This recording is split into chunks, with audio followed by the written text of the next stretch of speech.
नमस्कार दोस्तों, आप सभी लोगों का एक बार फिर से मैं तहे दिल से अपने YouTube channel Neha Sharma story teller पर बहुत बहुत स्वागत करती हूँ। चलिए कहानी में आगे बढ़ते हैं। बहुत समय पहले की बात है। चाइना के एक राजा ने अपने बेटे को अच्छा शासक बनाने के मकसद से जैन मास्टर के पास भेजा। जैन मास्टर ने कुछ दिन अपने साथ रखने के बाद युवराज को 1 साल के लिए जंगल में अकेले रहने के लिए भेज दिया। जब युवराज मास्टर के पास लौटकर वापस आए तो मास्टर ने पूछा, बताओ तुमने उस जंगल में क्या देखा, क्या सुना? तो युवराज कहता है, मैंने कोयल की कू की आवाज सुनी, नदियों की कलकल सुनी, पत्तियों की सरसराहट सुनी, मधुमक्खियों की गूंजन सुनी, मैंने झिंगुरों का शोर सुना, हवा की धुन भी सुनी। जब युवराज ने अपनी बात पूरी कर ली तब मास्टर बोले, अच्छा है, अब तुम एक बार फिर जंगल जाओ और जब तक तुम्हें कुछ नई आवाजें ना सुनाई दे तब तक लौटकर मत आना। 1 साल जंगल में बिताने के बाद युवराज अपने राज्य को लौटना चाहता था, पर मास्टर की बात सुनकर वह उसको टाल नहीं सकता था, इसलिए वह बेमन ही जंगल की ओर बढ़ चला।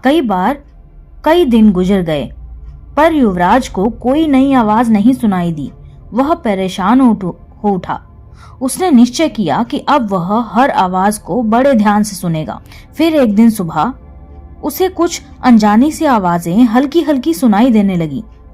इस घटना के कुछ दिनों बाद वह जैन मास्टर के पास वापस लौटा और बोला, पहले तो मुझे वही ध्वनियां सुनाई दी जो पहले भी सुनाई दी थी, लेकिन एक दिन जब मैंने बहुत ध्यान से सुनना शुरू किया तो मुझे वो सुनाई देने लगा जो पहले कभी नहीं सुनाई दिया था। मुझे कलियों के खिलने की आवाज सुनाई दी।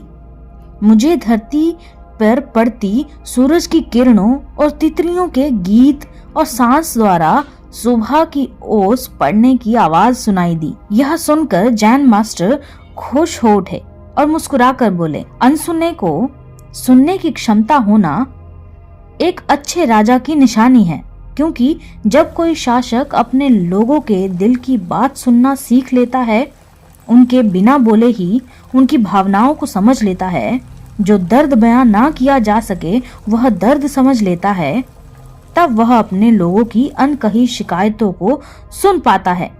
केवल वही अपनी प्रजा का विश्वास जीत सकता है, कुछ गलत होने पर उसे समझ सकता है और अपने नागरिकों की वास्तविकता और वास्तविक आवश्यकताओं को पूरा कर सकता है।